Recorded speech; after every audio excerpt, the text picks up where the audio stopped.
The day I received an envelope stamped Bennettsville Federal Correctional Institution, I thought it was just post-trial paperwork. But inside was a trembling sheet of paper with 4 words that silenced my entire life. I understand now, Dad. The person who wrote that letter had once tried to kill me for $600,000. And today, I use my family name to fund scholarships for the children of those who have nothing. Because my life isn't a revenge story. It's living proof that justice doesn't need blood, only memory. I was once poisoned, called senile, and thrown out of my own home. And one day those same people had to call me a witness of truth. If you've ever been betrayed by someone you raised, if you've ever chosen silence while the world laughed at you, stay with me until the end of this story. Because sometimes the man they thought had fallen is the one rewriting the rules. If you believe justice doesn't have to scream to be heard, leave a single dot in the comments so I know you've survived a test like mine. And if you believe silence can be the strongest strike, share this story. Because out there, someone needs to know that justice still exists. It just waits for its moment to appear. On a March afternoon, the last sunlight spilled across the brick walls of my old house by the Ashley River.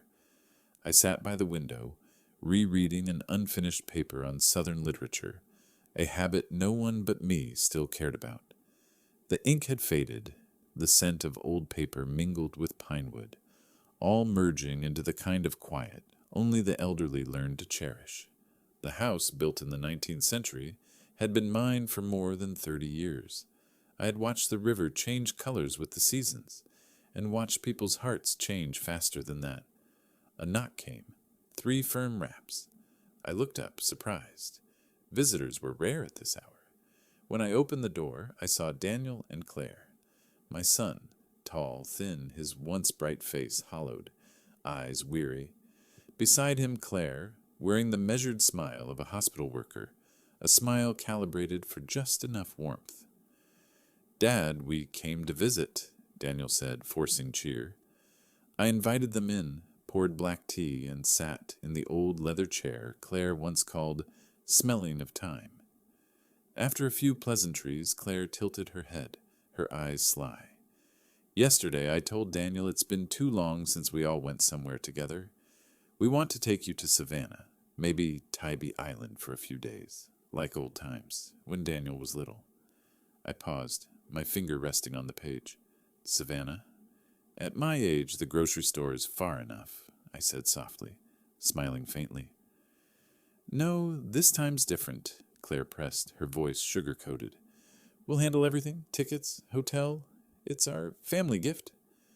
I glanced at Daniel. He avoided my eyes, gripping the chair arm. The wrinkle on his brow wasn't concern. It was concealment. Claire continued, tone casual, testing. Oh, and you're so organized, sir. Daniel mentioned your MetLife life insurance plan. $600,000, right? I work in healthcare, so I know how rare it is for seniors to plan. I sipped my tea, calm. Yes, perhaps teaching literature made me think long-term. Everyone should prepare for their final chapter. Exactly, you're very thoughtful, she said, flicking a glance at Daniel. A signal exchanged in silence. The room went still. I heard the clock strike 17 times, each beat reminding me I was still alive. Claire rose. How about I make dinner tonight? I was startled. In 8 years of marriage, it was the first time my daughter-in-law had volunteered to cook. By dusk, the smell of beef stew filled the house. I sat at the dining table, watching her move through the kitchen with practiced precision. Daniel sat across from me, turning his wineglass, wordless. Dad, how's your health? Claire asked as she set the plates. Older people often struggle with sleep or heart rhythm issues. I'm fine, I said evenly, though sometimes I do lose sleep. Oh, I know a specialist, cardiology. I can schedule something easily, she replied, her voice smooth as silk. When it's truly necessary, I said, keeping my tone steady. In the candlelight, her hand trembled slightly as she poured wine. Daniel lowered his head. I was no longer grading essays. I was reading body language, and I knew a script was unfolding between them, one they thought I couldn't see. Through dinner, Claire tried to keep it light, talking about the sea, the breeze, about Tybee Island when Daniel was 8. I listened to the knife slicing meat, sharp, even, each sound cutting through memory. In my son's eyes, there was none of the warmth of the day he'd drawn me that crayon picture. Dad, you're my hero. As the meal ended, Claire lifted her glass, her smile brighter than the candles. To our trip, Dad, and don't forget your heart medicine before bed. Please take tonight's dose. I looked down at the glass beside me. A white pill rested at the bottom, glinting under the light. Slowly I lifted it, tilted my head, then set it back down. I didn't drink. In that moment, I knew whatever waited for me in Savannah wasn't the ocean. It was a new lesson in survival, and this time I would be the one writing the exam, not the one being graded. The next morning, a thin mist veiled the surface of the Ashley River. I sat at my desk as light streamed through the wooden window frame, spilling over scattered papers and the old Parker pen I'd used for decades. When the kettle began to whistle, its steady hiss sounded like the house breathing. I looked around, sensing something was off. Everything was in its place, yet the air felt strange, as if the house no longer belonged to me. A passing breeze stirred the old photograph on the wall. It was Daniel as a boy around 8 years old. I remembered that day clearly. A summer afternoon when he jumped onto my back, laughing, "You're my hero, Dad." I could still hear his voice in memory, pure, carefree, piercingly innocent. People say memories are magic, but sometimes they're a curse, because they remind you that even those you love most can change. I stood and walked down the hall. A small red light blinking in the ceiling corner made me stop. A camera. Another in the living room. One more above the bookshelf. 6 in total. All brand new. Claire once said they were installed to keep you safe when you're alone. I hadn't objected, but today, looking closer, I saw that each was pointed somewhere odd. My desk, my filing cabinet, even my bedroom. I fetched a ladder and unscrewed one of them. The brand read CloudLink Pro, Admin Access, Claire Hamilton. I powered up my computer and connected. As I suspected, all video data streamed directly to a cloud account, where Claire was the sole administrator. There was no audio, only footage. They wanted to see, but not hear. Why? I sat back and smiled faintly. The house that once held my son's childhood now serves as a watchtower for the father. I opened a drawer and retrieved a small box, a pair of legal micro cameras I'd once used to supervise a graduate project on behavioral response in enclosed environments. South Carolina allows one-party consent for recording, and this time I was that party. I installed 2 discrete cameras in the hallway and study, tucked among the books and frames. Their green lights glowed faintly, a heartbeat returning to the house, this time the heartbeat of truth. That afternoon I went into the old records room. The oak filing cabinet was heavy, holding my insurance papers, will, and bank files. When I opened the door, dust floated in the dim light. A cream envelope lay between the MetLife folders. The printed label read, Updated Beneficiary, Hamilton Estate. I froze. I had never updated anything. Pulling the file free, I saw my signature, or rather a poor imitation of it. The pen strokes were stiff, unnatural. The letter E in Edward dragged longer than I ever wrote it. Beneath it was the line, Power of Attorney, effective date, February 12th, 2026, listing Daniel Hamilton as the authorized party. I read it again and again, my palms turning cold. My memory was fine. I had never signed over financial authority, nor changed my insurance beneficiary. Yet here it was, complete with signature, notarization, and electronic file code. Every detail was planned, like a perfect play. I stepped back, sank into the chair, and laid the document on the desk. Afternoon light fell across the words. Beneficiary, Daniel Hamilton.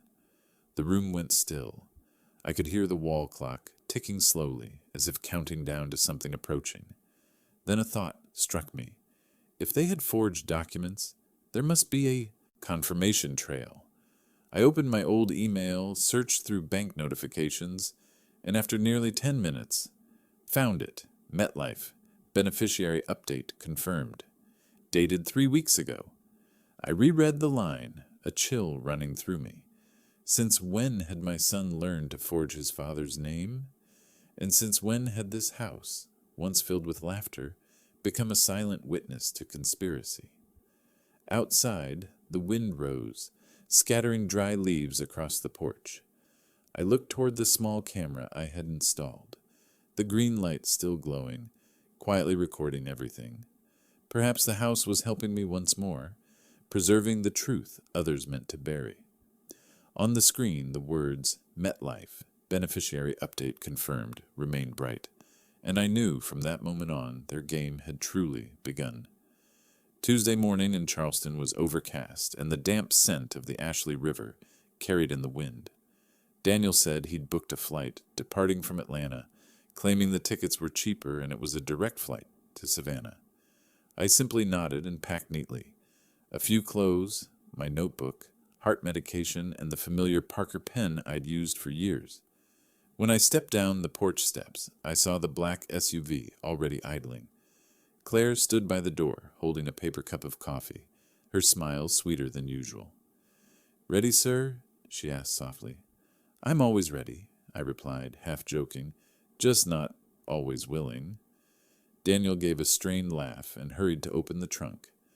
I noticed it was nearly empty, though he'd claimed it was full. A small detail, but I'd spent half my life teaching that truth often hides inside small details.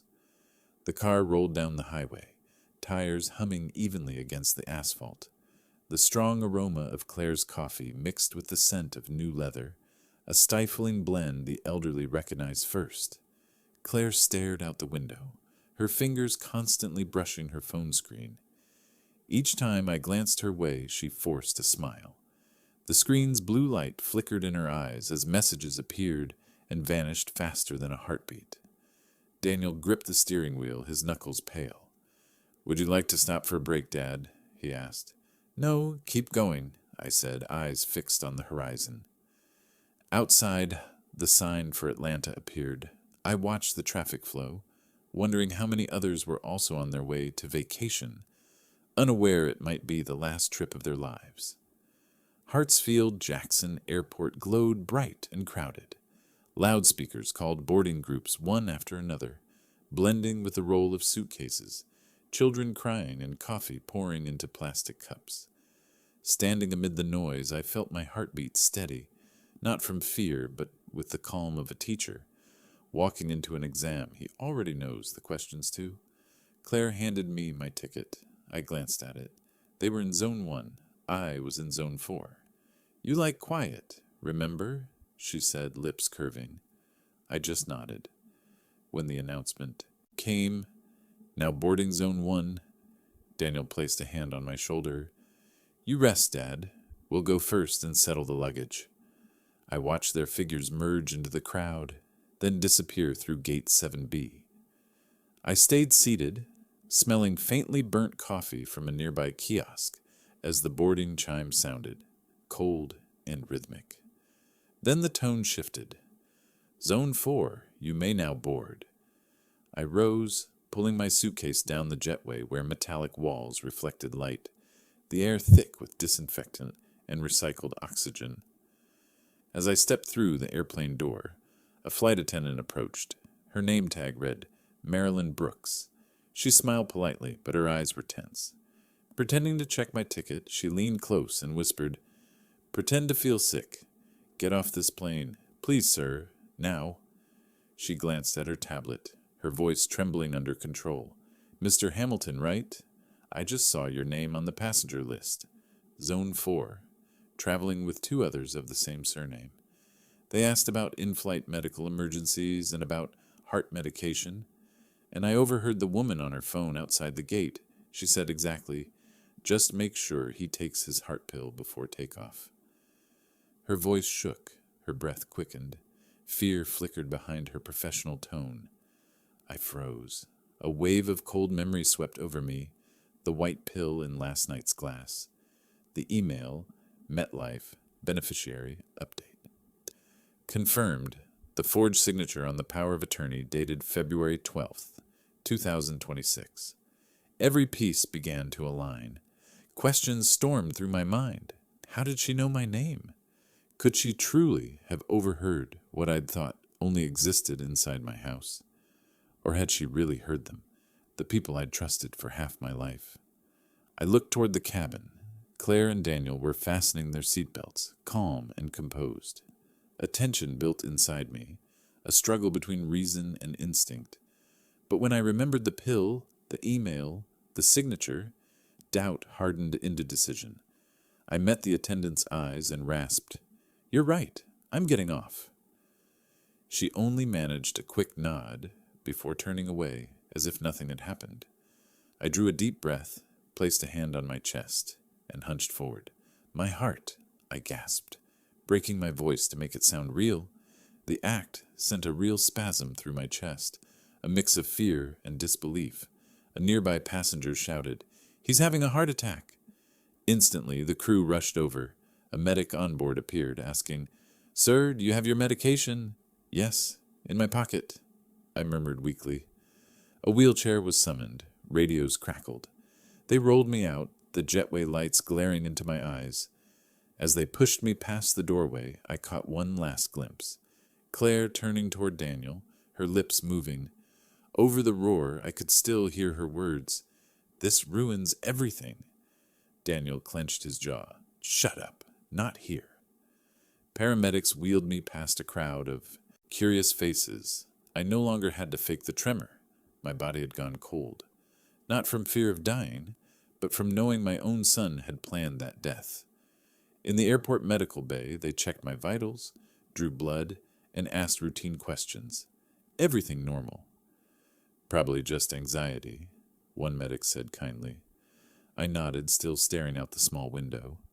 Outside, their plane was being towed toward the runway, red beacons flashing on the wet glass, blurring into the mist. I watched it taxi, gathering speed. The engines roared, shaking the floor beneath me. The aircraft surged forward, shrinking against the gray sky. In the final instant before it vanished, I saw the cabin lights flicker right where they sat, believing that my accident had already begun. But they were wrong. That flight wasn't taking them to Savannah. It was carrying them straight into the airspace of justice, where those who miscalculate must grade their own failure with a 0. The medical bay at Hartsfield-Jackson Airport sat on the 3rd floor, down a long corridor from the boarding area. The mix of disinfectant and cold air made my head light. I sat on the gurney, still holding the half-empty cup of water. From the speakers outside came the calm announcement, "Flight 238 to Savannah, now departing." I looked toward the window, but saw only the airplane's tail fading into fog. The distant engine hummed, dissolving into a heavy silence. A soft knock sounded. The same flight attendant, Marilyn Brooks, entered. She had changed out of her uniform jacket, her brown hair tied back, her face still tense but her eyes steadier. Behind her stood a TSA officer, tall with a badge that read, R. Delgado. "Mr. Hamilton, may I have a few minutes?" she asked quietly. I nodded. Delgado stayed by the door, ajar, observing as procedure required for a passenger statement. Marilyn pulled up a chair and took a long breath. "I need to show you something, and I want to be clear. I'm not interfering in anyone's private matter, but there are things I can't pretend not to see." She set her phone on the table. The screen showed a voice memo app, the waveform pulsing. She pressed play. From the speaker came faint running water and footsteps echoing off tile. 2 voices, a man and a woman, spoke clearly, not through a phone. "They were standing right next to me in the public wash area," she said. I heard them and started recording. The first voice was Claire, my daughter. The second, Daniel, her husband. Both spoke low and tight, as if discussing something no one should hear. "Did you give him the pill?" "Yeah. The pills dissolve fast. Altitude makes it look natural.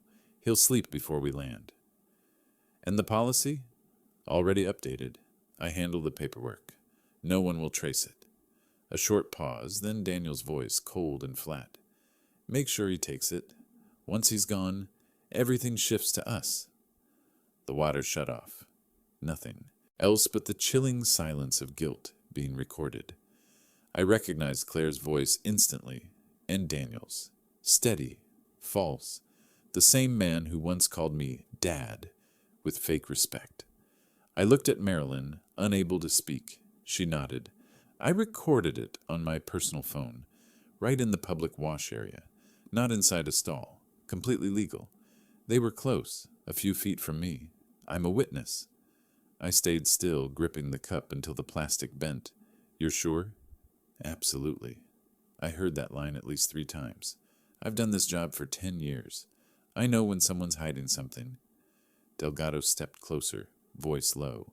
Would you like me to log a chain of custody record for this file, Mr. Hamilton? I looked up. Yes. Do it now, but keep the original with TSA. I only need a certified copy. They placed the phone on the table.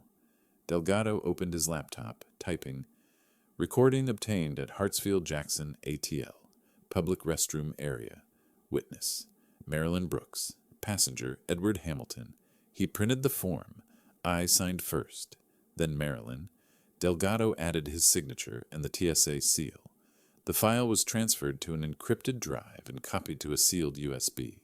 When it was done, Marilyn exhaled, but her eyes stayed red. Mr. Hamilton, I didn't just do this because it's my job. There's another reason. I met her gaze. She clasped her hands, voice trembling. 2 years ago, my father was tricked by family into signing a new will while recovering from a stroke. They took almost everything. I couldn't help him in time. Today, I just didn't want to let that happen to someone else. I sat quietly, the air thickening between us. Your father, what happened to him? He passed last year, but I think if someone had spoken up back then like I did now, maybe things would have been different. She lowered her head, wiping a tear quickly. In her eyes, I saw something I thought had vanished from this world. Courage born not of duty or money, but of conscience. I took the document, reading each line. White paper, black ink, red seal, everything exact. Part of me wanted to call the police immediately to end the cruelty, but another part of the teacher in me knew justice should never rush. Thank you, Marilyn, I said slowly, but I won't call the police. Not yet. Her eyes widened. You're not going to... No. If they planned this carefully, I need them to believe it's still working. Only when they feel safe will the truth expose itself. I turned toward the window, where the daylight gleamed white as salt. You know, Marilyn, I murmured, people always leave traces, one hair, one word too many, one message they forget to erase. She nodded faintly. So what will you do? I smiled, voice low, almost to myself. People leave evidence. Always. I picked up the sealed USB, its cold edge pressing against my fingertips. The house in Charleston was waiting for me, and this time it wouldn't just remember. It would speak, and it would tell the full story of those who once thought an old man could be fooled. Driving back into Charleston, I crossed the Arthur Ravenel Bridge under the fading light. The sunset spilled pale gold across the Cooper River, tranquil enough that no one would guess I'd narrowly escaped a meticulous attempt on my life just hours earlier. But inside me, that peace had shattered. The house by the Ashley River appeared ahead, familiar yet foreign, a house that remembered everything, and now it seemed to be quietly watching me. I entered my study, which was once a small library from my years teaching literature. The shelves, the lamp, the stacks of essays, the old letters from students, all still there. I sat down, breathed deeply, and opened my worn notebook. Reteach yourself how to investigate, I wrote across the top of the page. A vow. I began with the smallest things, the filing cabinet in the corner. The black MetLife folder lay between stacks of insurance papers. When I opened it, I almost couldn't believe my eyes. The will inside bore my signature, yet the handwriting was wrong. The strokes were too smooth. The E in Edward was written round instead of hooked, as I always did. I pulled another document, power of attorney, effective date, February 12th, 2026. A forged authorization. The date matched exactly when Claire filed the MetLife update. I sat still, my heart pounding as I examined each page under the lamp.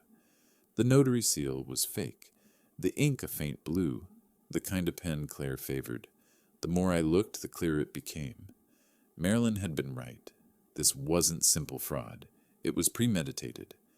Then I remembered the mailbox, one I rarely opened because Claire always said, "Let me handle the mail for you." I stepped outside, opened it. Empty.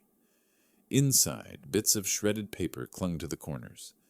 Back at my desk, I logged into my USPS account. The screen showed mail forwarding active since March 5th, 2026. Address 742 Lakeshore Drive, Savannah. I froze. That was the vacation address Claire and Daniel had given me. She'd rerouted all my correspondence there. MetLife letters, bank notices, everything. I printed the confirmation and clipped it with a red marker tag. The next morning I went to the bank. The branch manager, Hazel, still remembered me. "Professor Hamilton, it's been a while," she smiled. I explained briefly, keeping my tone calm. She called an internal IT technician to review access logs for my MetLife and online banking accounts. After 10 minutes, they printed the record. 3 logins from an unfamiliar device in Savannah, the same dates Claire filed the insurance paperwork. Hazel frowned. "We can verify that the digital signature on the beneficiary transfer doesn't match your authentic sample." "Can you issue a certified statement?" asked. "Of course," she said, then hesitated. "But are you sure you don't want to call the police now?" I shook my head. "Not yet. I want every piece in place before anyone can deny it." She signed the report, stamped it, and handed it to me. I placed it carefully in my case, feeling as if I'd just fitted another fragment into the puzzle of their deceit. That evening, as dusk seeped through the curtains, I sat at my desk. The day's evidence lay neatly arranged. Forged will, forged power of attorney, USPS mail forwarding receipt, access logs, and the certified bank report. Each page was aligned like the lesson plans I used to prepare for class. I scrolled through my phone contacts until I stopped on a familiar name. Marcus Reed, a former student, now a criminal attorney in Columbia. I called. The phone rang 3 times. "Professor, I can't believe this is you." "Marcus, I need you to review some files. It's a family matter, but serious." "When?" "Tonight. I'll send scans. Don't comment. Just read." I sent every document, along with a photo of the TSA affidavit and a transcription of Marilyn's recording. Nearly an hour later, my screen lit up. Marcus's voice came heavy as lead. "Professor, I've reviewed everything." "And?" There was the sound of papers turning, then his words, deliberate and cold. "Professor, this isn't just fraud. It's attempted murder." I lifted my gaze toward the window. Night had swallowed the Ashley River's glow. Only the desk lamp burned, casting light across the line. Effective date, February 12th, 2026. For the first time in years, I shivered inside my own home. The same house that had once taught me words could save lives, but now reminded me they could also kill when held by the wrong hands. About an hour after sending all the documents by email, I received a video call from Marcus. He was in his Columbia office, walls behind him covered with evidence boards from old cases. His voice was steady and low. "Professor, I've gone through everything. This isn't just financial fraud. It's a deliberate conspiracy. I need to meet you in person, tomorrow, if possible." "I'll be here." "Good. I'll drive to Charleston early in the morning. We'll plan everything at your house." The next day, at exactly 8, a car stopped outside the gate. Marcus stepped out, carrying his briefcase and 2 hot coffees. He looked much the same as when he'd been my student, sharp, quick, respectful. He set the documents on my desk. "Professor, we need to start immediately." Inside his black case were thick folders, each tagged with colored labels, precise, organized, the mark of a lawyer who worked by system. Marcus opened his notebook, his voice calm, methodical, like presenting in court. First, we secure your assets. I'll file for a temporary 7-day account freeze to prevent unauthorized transactions. Then I've contacted a forensic document examiner in Colombia, one of the best. If you provide genuine samples, they'll authenticate every forgery, from the will to the power of attorney. I nodded, my eyes resting on the page in front of me bearing the line, effective date, February 12th, 2026. What else, Marcus? We'll need a capacity statement from a licensed physician to block any attempt to have you declared incompetent. I know someone, Dr. Eleanor Haynes, a forensic psychologist, has 30 years of experience. She'll evaluate you and issue a valid medical record, legally airtight. I smiled faintly. You still remember what I taught you? Marcus laughed. Never react with emotion, react with structure. I remember every word, Professor.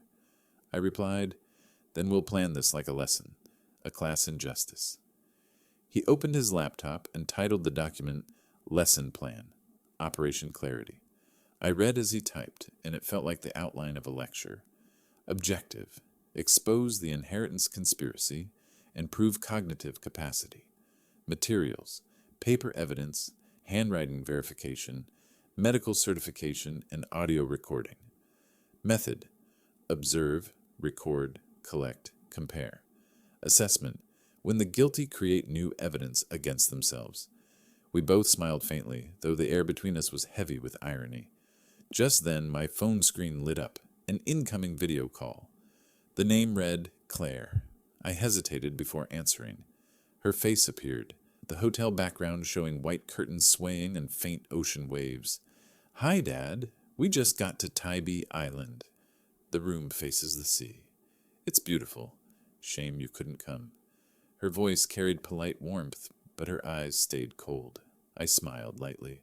I'm fine. Traveling that far gets tiring. I know, she said softly. Anyway, next week I'll come back to Charleston to take you for your checkup. I have a doctor friend, very gentle. I nodded, keeping my tone calm. Thank you. It's been a while since I've seen a doctor. So I'll make the appointment now, okay? That way you won't forget. Go ahead, I said. She smiled, tilted her head, and was about to end the call. Behind her, Daniel appeared in frame, holding a wine glass, grinning. Cheers to family. He wrapped an arm around Claire and kissed her cheek before walking off. Both of their eyes gleamed with something that made my chest tighten, collusion disguised as affection. The screen went dark. I stared at the phone for several seconds, my fingers tightening. Beneath her civility, every word of Claire's sounded rehearsed, friendly yet controlling. A few days later, when they returned to Charleston, Claire texted ahead. Dad, I scheduled your health checkup. I'll take you myself. I replied, Sure, thank you. Daniel added, I'll take the day off so I can drive. Marcus, sitting across from me, glanced at the screen, his eyes alert. There it is, he said. Family doctor, likely fake. And if Daniel insists on coming, they want full control. I'll prepare. He pulled a small silver device from his case, a legal button-type recorder, requiring only one-party consent. He clipped it inside my vest pocket and tested the audio. It records for 4 hours, encrypted, and transmits live to my phone. If anything happens, I'll hear it instantly. I straightened my tie, catching my reflection.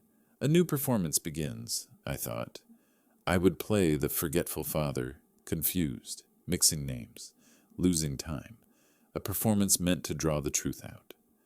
That afternoon, Claire and Daniel arrived. Their car smelled of heavy perfume, the back seat unnaturally tidy. Seatbelt on, Dad, Claire asked sweetly. Yes, thank you. Where are we headed again? To my family doctor. He's great. Very thorough, she said. Daniel smirked. I want to meet him, too.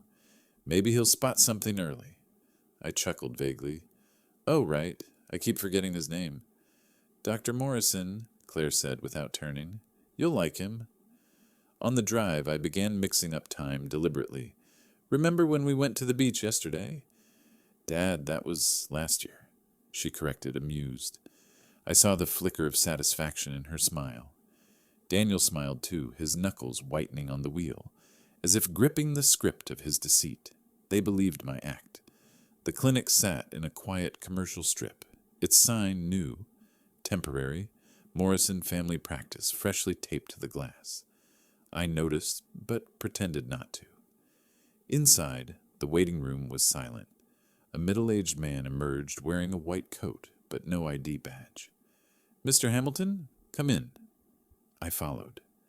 As arranged, Marcus waited in his car outside, monitoring the live feed. Dr. Morrison smiled stiffly and placed papers on the desk. "Claire tells me you've shown some forgetfulness. Is that right?" I smiled kindly. "Perhaps. I sometimes forget what I had for lunch yesterday." He jotted a note without looking up, then said, "We'll run a few cognition tests. If results indicate a decline, I can file a report for cognitive impairment." The phrase tightened my grip on the chair. "Will that take long, doctor?" "Not at all," he said. "We can certify cognitive decline within 30 days. My heartbeat thudded once, hard.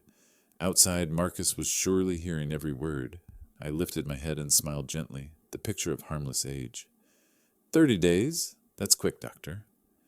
In the cold white light, I saw my reflection in the medicine cabinet glass.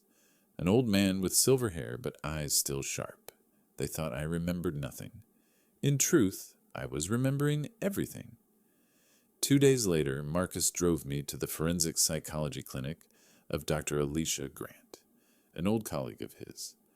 That Charleston morning was drenched in sunlight, the wind from the Ashley River rustling through the live oaks. I sat in the passenger seat, calm yet heavy-hearted.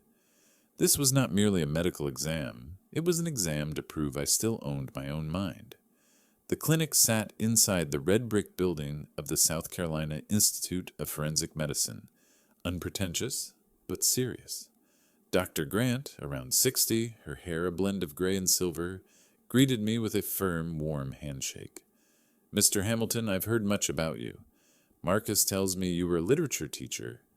"For nearly 40 years, I said. I still catch myself grading essays in my head. She smiled, then began the evaluation. The tests were precise, repeating number sequences backward, retelling a short story after 10 minutes, recognizing symbols and arranging patterns by logic. I felt like I was back in a classroom, only now I was the one being asked, "Do you understand this metaphor?" Her gaze was sharp, analytical. "When you feel betrayed," she asked, "how do you respond?" I answered slowly, "I will write it down. Every detail. It's the only way not to forget, and the only way for justice to rewrite its own story." She nodded. After nearly 2 hours, she closed her notebook, signed, and said, "You're completely lucid. Excellent reasoning, detailed memory. I'll record you as completely competent." Marcus grinned. "That answer deserves an A+ essay grade." I thanked Dr. Grant and received the certified report, bearing her forensic seal. She printed a duplicate, sealed, and signed across the flap. "For court use if needed," she said. I slipped it into my case, knowing I now had a legal shield. That same afternoon, while I was still at her office, Claire was already moving. Marcus received a message from a friend at Silver Palms Hospital, where Claire had once worked in administration. "Be careful. They're asking a resident to sign a fake cognitive report for Mr. Hamilton." My chest went cold. Claire wasn't satisfied with one forgery. She was creating an alternate version of the truth. Marcus reacted instantly. "We'll add another layer of protection. From now on, every meeting you attend gets recorded with a licensed body cam. I'll file the permit tonight." That evening, he brought me a sleek, pen-shaped camera that clipped discreetly to my lapel. It recorded both video and audio in encrypted form, accessible only by fingerprint. "Record everything, even when they're polite," he said. "Every detail matters." The next morning, Claire called. "Dad, I want to schedule another doctor, just to be sure." She's a friend from the hospital. It's free. Saves money. I replied softly. Thank you, dear. Go ahead. I always trust you. Her tone turned sweet. Then I'll pick you up tomorrow morning. The next day, I activated the body cam, tucking it under my vest.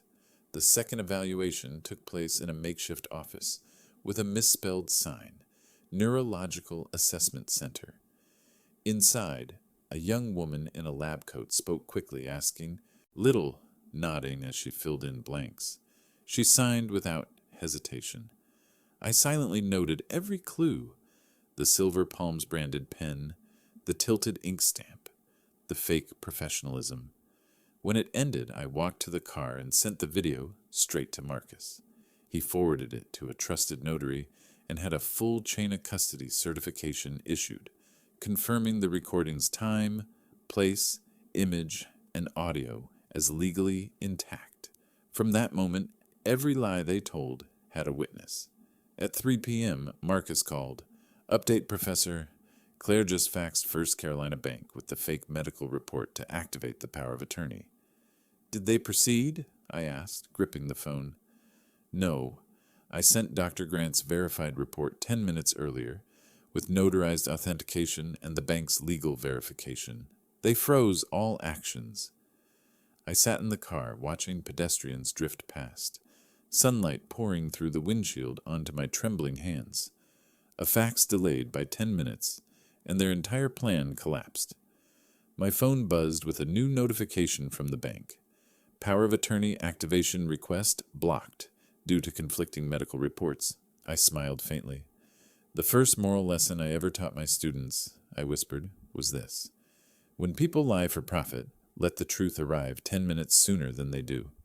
2 days later, Marcus drove me to the forensic psychology clinic of Dr. Alicia Grant, a longtime colleague of his. Charleston that morning was drenched in sunlight, the breeze from the Ashley River stirring the old oak branches. I sat in the passenger seat, calm but heavy inside. This wasn't merely a medical exam, it was an examination to defend the ownership of my own mind. The clinic was housed in the red brick building of the South Carolina Institute of Forensic Medicine, modest but meticulous. Dr. Grant, around 60 with salt and pepper hair and thin glasses, greeted me with a firm, warm handshake. Mr. Hamilton, I've heard much about you. Marcus said you taught literature. That's right, I replied. Nearly 40 years. I still grade essays in my head. She smiled and began the assessment. The tests were exacting, recalling numbers backward, retelling a short story after 10 minutes, identifying symbols, and arranging shapes by logic. I felt as if I were back in my classroom. Only now it was my turn to be asked, Do you understand this metaphor? Her sharp eyes studied me. When you feel betrayed, how do you respond? I write, I said slowly. Everything. In words. It's the only way not to forget, and the only way for justice to rewrite its own story. She nodded. After almost 2 hours, she closed her notes, signed, and said, You're fully lucid, logical, with detailed memory. I'll record my complete competence in my report. Marcus grinned. That answer deserves an A+. I thanked Dr. Grant and accepted the certified report bearing her forensic seal. She even printed a second copy, sealed and signed across the flap, for court use if necessary. I slipped it into my case, knowing I now held a lawful shield. That afternoon, while I was still at her office, Claire was already moving. Marcus received a text from a friend at Silver Palms Hospital, where Claire once worked in administration. Be careful. They're asking a resident to sign a fake cognitive report for Mr. Hamilton. My heart went cold. Claire and Daniel weren't stopping at one forgery. They were creating a parallel record to confront the truth. Marcus acted immediately. You'll need another layer of protection. From now on, every meeting gets recorded with a licensed body cam. I'll file the authorization tonight. That evening, he brought a slim silver pen-sized camera that clipped beneath my lapel. It recorded encrypted audio and video, accessible only by fingerprint. Record everything, even their kindness, he said. Every gesture is evidence. The next morning, Claire called. Dad, I want to schedule another doctor, just to double check. She's a friend from the hospital, free of charge. Thank you, dear, I answered softly. Arrange it however you like. I trust you. Her voice was smooth. Then I'll pick you up tomorrow. Daniel's coming to drive. The following morning, their SUV stopped at the gate, and they were both dressed neatly. Daniel stepped out first, opening the back door, his tone polite but his eyes cold. Don't worry, Dad. It's just a simple checkup. Claire and I will be in the room. It's easier if the doctor needs signatures. I smiled gently. I'm old now. Having you two handle things makes me feel safe. I switched on the body cam under my vest. The second evaluation took place in a shabby office with a misspelled sign, Neurological Assessment Center.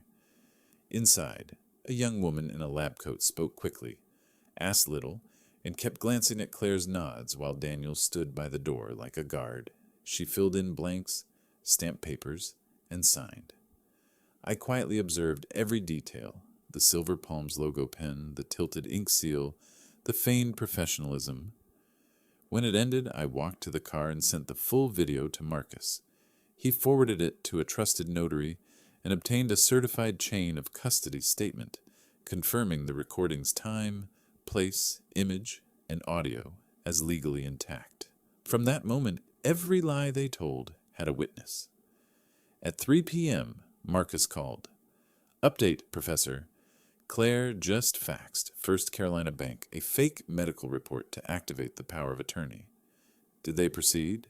I asked, gripping the phone. No. I sent Dr. Grant's verified report 10 minutes earlier, with notarized authentication and the bank's legal verification. They froze all activity. I looked up at the car mirror and saw Daniel driving, Claire beside him with her phone in hand. They had no idea every gesture, every word was now recorded within the law. I sat quietly, watching sunlight blaze across my trembling hands. One fax was delayed by 10 minutes, and their entire plan collapsed. My phone buzzed with a new bank alert.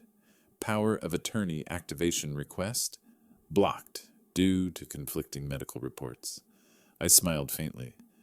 The first moral question I ever taught my students, I murmured, was this: when people lie for profit, let the truth arrive 10 minutes sooner. That afternoon, Charleston was unusually clear. Spring sunlight spread evenly over the surface of the Cooper River, reflecting off the red-tiled roofs of Mount Pleasant. I stood before the mirror, straightening my tie. My old suit had been pressed, the buttons gleaming.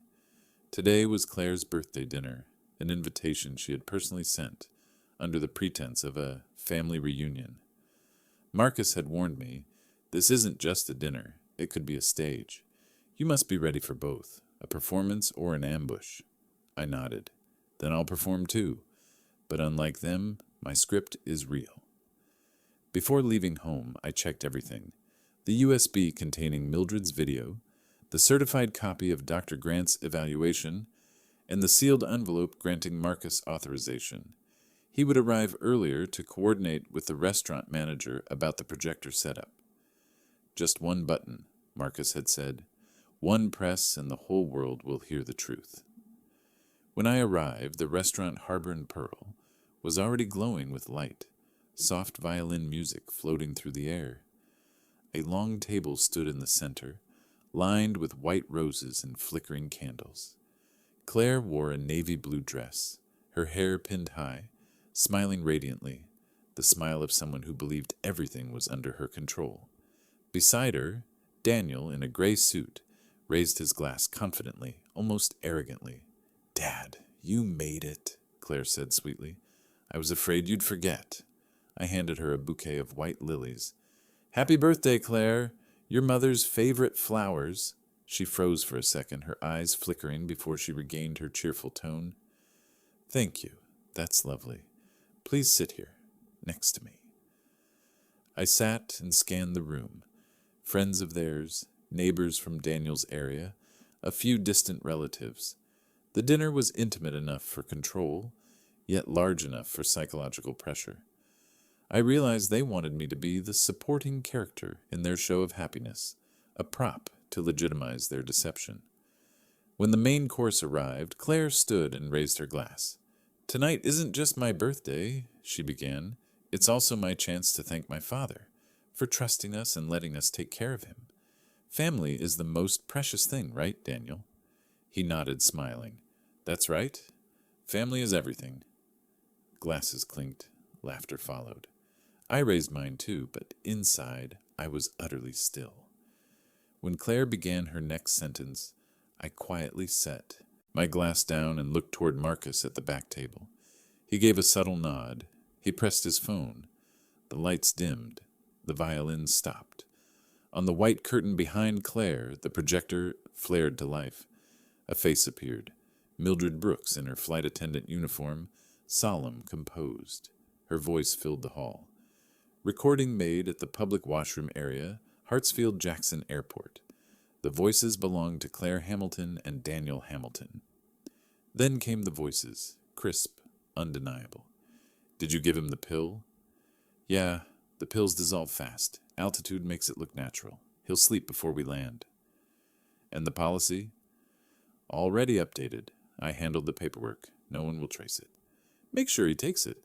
Once he's gone, everything shifts to us." A wave of gasps spread through the room. A woman covered her mouth. Someone pushed their chair back. Faces turned from curiosity to horror. Claire's complexion drained. She shot up, trembling but defiant. This is fake. He fabricated it." Daniel slammed his hand on the table. "Turn that off. Who is permitted to show this?" But it was too late. The video ended with Mildred's closing words. "I'm willing to testify. This recording saved a man's life." Silence. The lights came back on. I stood slowly, holding a glass of water, eyes on Claire. "Happy birthday, Claire." I paused, then said clearly, "You planned everything." But the teacher graded it first. Her face turned pale. Daniel came around the table, pointing at me. "You'll pay for this slander." I smiled calmly. "No, Daniel. The price isn't mine.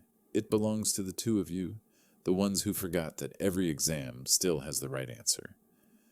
At that moment, the restaurant doors opened. 2 plainclothes officers entered, followed by Marcus holding a folder. "Mr. Hamilton," one officer said firmly, "everything you sent to the prosecutor's office has been verified. We're here to execute the detention order for 2 suspects. He gestured to his partner. "Claire Hamilton, Daniel Hamilton, you're under arrest for attempted murder and insurance fraud. You have the right to remain silent. Anything you say will be recorded." Silverware clattered. Someone gasped. Chairs scraped. I stood motionless, watching as the couple who once called me dad and family bowed their heads, pale and silent, as handcuffs clicked around their wrists. Marcus approached and murmured, "It's done, Professor. The arrest warrants were signed this morning. All that's left is the video certification." I nodded, eyes still fixed on them being let out. Outside, police lights flashed, reflected in the water glass still in my hand. Amid the murmurs, I spoke softly, more to myself than anyone. "Class is over, and the exam is graded." The restaurant door closed. The sirens faded into the distance. Marcus placed a hand on my shoulder. "Tomorrow, the press will call." The Mount Pleasant dinner case," I replied quietly. "No, I just want them to remember one thing, that justice always finds its way back to the dinner table." The next morning, Charleston was bathed in sunlight, but the news was cold. By 6 a.m., the first police car had already stopped in front of my house. 2 officers knocked, polite yet firm. "Mr. Hamilton, we need to take an official statement and copy the original evidence in your possession." I led them into my study, where Marcus was already waiting, sleeves rolled up, files neatly stacked on the desk. "Everything's here," he said. "Original video, audio recording, TSA documentation, verified medical assessment, and proof identifying the fake doctor. The chain of custody has been notarized, legally unassailable." The inspector signed receipts, sealed each envelope and USB drive, then locked them inside a security pouch. He nodded. "Mr. Hamilton, if this checks out, the case will go straight to the state prosecutor's office." I replied quietly. I'm not after revenge. I just want the truth to stay still for once. By noon, the story had exploded across Charleston. The Post and Courier front page read, Flight attendants recording, saved retired professor from deadly insurance plot. Beneath it was a photo of me sitting in my living room, sunlight falling across my face, calm and silent. Local TV stations, WIFF, Channel 5, and others, replayed the segment on loop. Commentators said, a father nearly killed by his own daughter and son-in-law, saved by the courage of a flight attendant. Online, the comments flooded in. Mr. Hamilton proves conscience still exists. Justice comes from patience. Protect your parents. Don't let greed blind you. Meanwhile, Claire and Daniel were held for 12 hours of interrogation, then released on bail. The press caught them leaving the station, Claire's head lowered, Daniel covering his face. Reporters shouted, Do you have anything to say about the accusations of conspiring to kill your father for insurance money? Neither spoke. Only the slam of a car door and the cameras followed the SUV pulling away. That afternoon, my phone rang nonstop. Former colleagues from the university checking in. The retired principal I'd worked with for 15 years called, her voice trembling. Edward, you're lucky, she said. But more than that, you stayed rational. I would have broken long ago. I answered simply, I didn't defeat anyone. I just passed my own test. When night fell, the house was silent. I sat at my desk, yellow lamplight over blank paper. My old Parker pen, the retirement gift from my students, still bore its engraving. For the teacher who taught us that truth has rhythm. I picked it up, opened a new page, and wrote slowly, Knowledge is defense. Knowledge is the shield, not only against deceit, but against despair. I closed the notebook and placed it beside the sealed files. Outside, crickets mingled with the soft murmur of the Ashley River, the steady rhythm of a city recovering from a moral storm. Marcus came in from the kitchen carrying 2 mugs of coffee, his tone low but steady. Professor, they won't stop. Bail is just the beginning. Their lawyers will file a civil suit, claiming you fabricated, defamed, and damaged their reputation. I looked at him calm. I used to tell my students, when truth is challenged, it only grows stronger. Marcus smirked lightly. Then, Professor, are you ready for round 2? I set my mug down and looked out at the moonlight beyond the window. Deep down, I knew the legal battle was far from over, but this time I was choosing the arena. The desk lamp glowed against my notebook, where the ink of those words was still wet. Knowledge is defense. 4 months later, the Charleston County Court opened the largest criminal trial of the year. The courtroom was packed with reporters, cameras, and curious citizens. The sign above the door read, State of South Carolina versus Claire Hamilton and Daniel Hamilton. Charges: attempted murder, insurance fraud, document forgery. I sat in the front row, my hands gripping the Parker pen, the symbol of truth I had chosen to write with. Beside me, Marcus rearranged the stack of evidence files. He looked at me and quietly said, Today is not only their trial, it is the final exam for all of us. I nodded, my eyes fixed on the defendant's bench. Claire wore a light gray blouse, her hair tied back, her face gone pale. Daniel sat beside her in a dark suit, his gaze cold but avoiding mine. Judge Mary Ellen Curtis, whom I had once taught in a legal writing seminar 20 years earlier, struck the gavel to open the session. Her voice rang clear. This court is now in session to hear criminal case number 2741. Charges of conspiracy to commit murder, insurance fraud, and forgery of legal documents. The jury of 12 has been duly impaneled. The prosecution opened with a strong statement. They conspired to kill a father with a water-soluble pill to seize a life insurance policy of $600,000. They forged signatures, created fake medical records, and believed they could hide every trace. But they forgot that justice has ears, and those ears belong to a flight attendant. On the other side, the defense tried to justify. There was no intent to kill, only a misunderstanding about the medication and the heart condition. But what followed shattered every plea.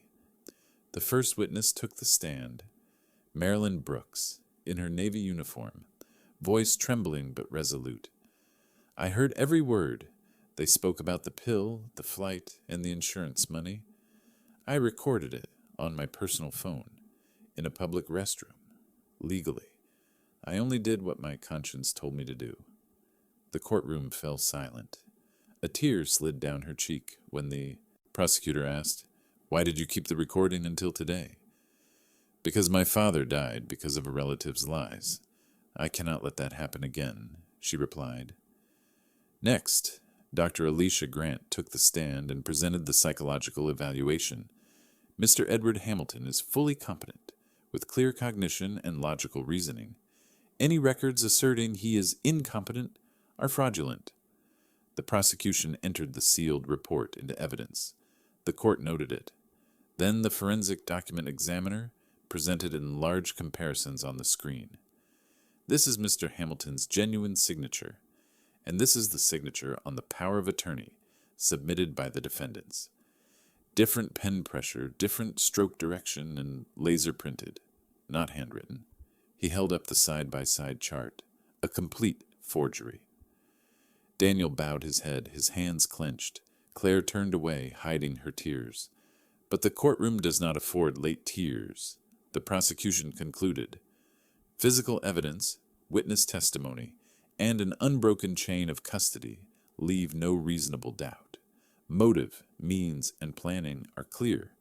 The state of South Carolina requests convictions on all counts. After 2 days of argument, the jury retired to deliberate. I sat in silence, listening to the clock tick.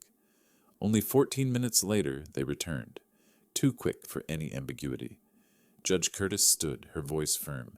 We, the jury, find the defendants guilty on all counts. A murmur rippled through the room, and then absolute silence. She read the sentence.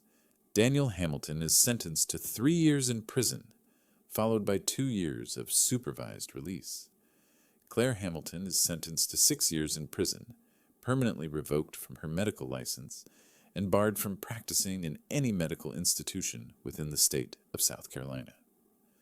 I looked at them. No anger, no bitterness remained. Only two people who had had the chance to choose truth, but instead chose the shortest path to destruction. When the judge asked, "Mr. Hamilton, would you like to say anything before sentence is pronounced?" I rose and spoke calmly. I do not want them punished harshly. I only want them to understand that justice does not require revenge. It only needs to be seen. The courtroom was still. The judge nodded once, then struck the gavel. Court adjourned. Justice, not revenge. As people rose, Marcus stepped up and placed a blue folder in my hands.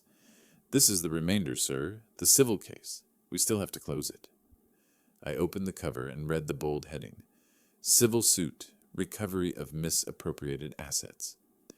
Outside the window, the Charleston sky was clear. I inhaled deeply, knowing the journey was not over, but that justice had spoken in its own voice. Marcus asked softly, "Are you ready for the final round, Professor?" I smiled and answered quietly, "Justice never tires, Marcus. It only waits to be written." 3 months. After the criminal trial ended, Charleston returned to its calm rhythm. But for me, the storm was not over. Marcus had been right. Justice does not stop at a prison sentence. It continues in restoring what was stolen from both property and dignity. That morning, we entered the Charleston Civil Court. No reporters, no cameras, only paperwork and silence. The air was cool but not tense, as if everyone already knew how it would end. Across the aisle, Claire and Daniel sat quietly. Claire's eyes had lost their defiance, and Daniel stared at the floor. They were no longer the glowing couple from the news photos, but two people witnessing the conclusion of the story they had written wrong. Their attorney requested a private meeting with Marcus, proposing a civil settlement, $120,000 in exchange for leniency and the withdrawal of the civil suit. Marcus handed me the offer, his eyes searching mine. I read it, folded it, and said slowly, "No, justice is not for sale." The room fell silent. I did not want money. I wanted every false record erased from the legal system so that when I leave this world, no one will ever again say he was incompetent. Weeks later, the civil proceedings concluded on the record. Marcus sent me the court's decision. Defendants Claire and Daniel Hamilton used a falsified power of attorney to access the plaintiff's secondary retirement account, conducting 3 transfers totaling $38,000 to DH Consulting, LLC, a business owned by Daniel Hamilton. This conduct constitutes civil misappropriation. The court orders Claire and Daniel Hamilton to repay the $38,000 taken, plus $75,000 in punitive damages, and permanently revokes their inheritance rights. MetLife confirms the insurance policy was voided due to fraud. I read it once, then closed the file. No joy, no sadness, just a period placed in its proper spot. Soon after, I sold my second house in Folly Beach, the one I had planned to retire in. The entire proceeds, along with the awarded compensation, were placed into a new scholarship fund named the Hamilton Historical Scholarship, dedicated to underprivileged students of literature and history. On the day of its inauguration, I stood in the old lecture hall, where I had taught for 40 years.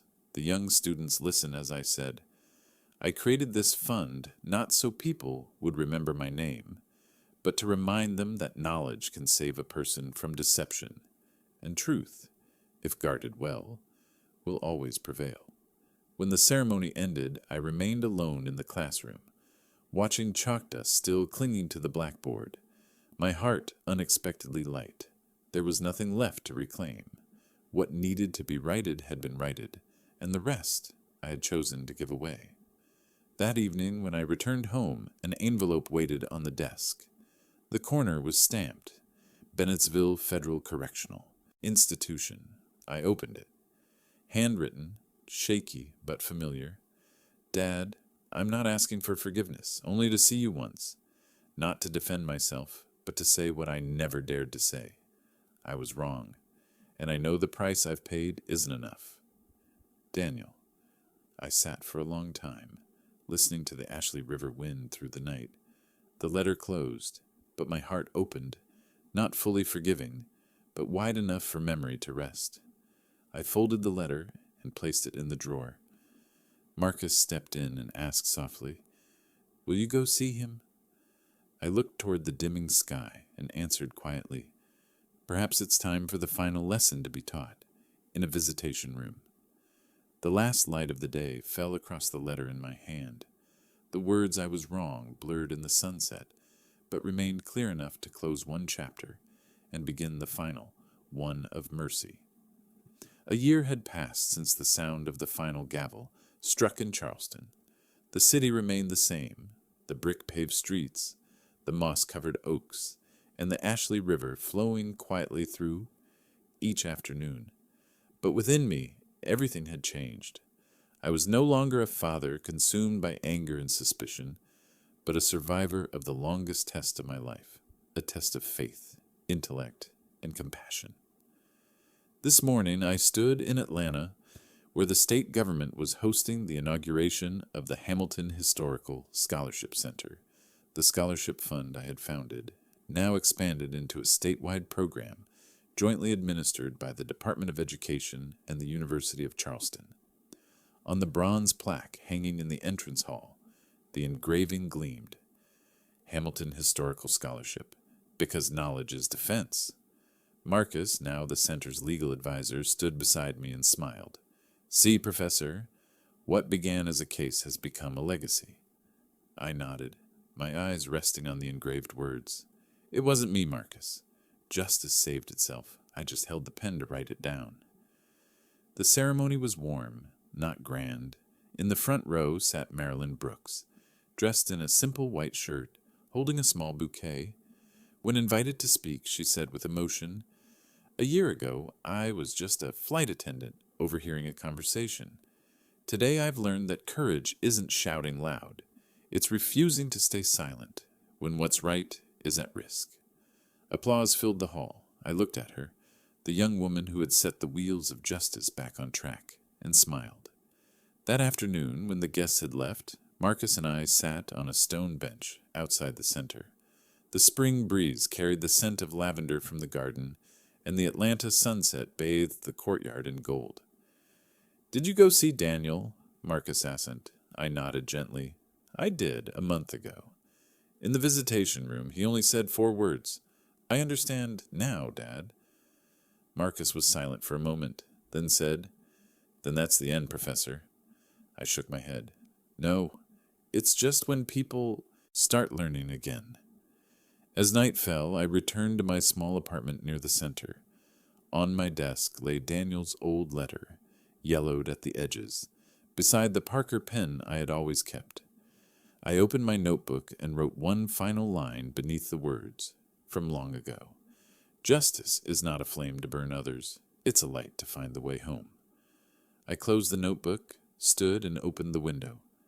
Outside, the city lights shimmered, not blinding but steady, like thousands of small lanterns keeping watch over the truth. A gentle breeze drifted in, carrying the scent of old paper, coffee, and distant church bells. I closed my eyes and breathed deeply, feeling true peace for the first time in years. I had won, not through accusation, but through silence strong enough to make liars listen. If you have ever been betrayed, ever lost everything because of your trust, remember, justice is never late. It only waits for you to be calm enough to pick up the pen and rewrite your own story. Because sometimes the most beautiful revenge is when righteousness still stands, and you walk away smiling. Leave a single, "If you believe justice doesn't need to shout to be heard, and if you believe compassion can still redeem those who once lost their way, share this story, so one day someone else might also find their way home."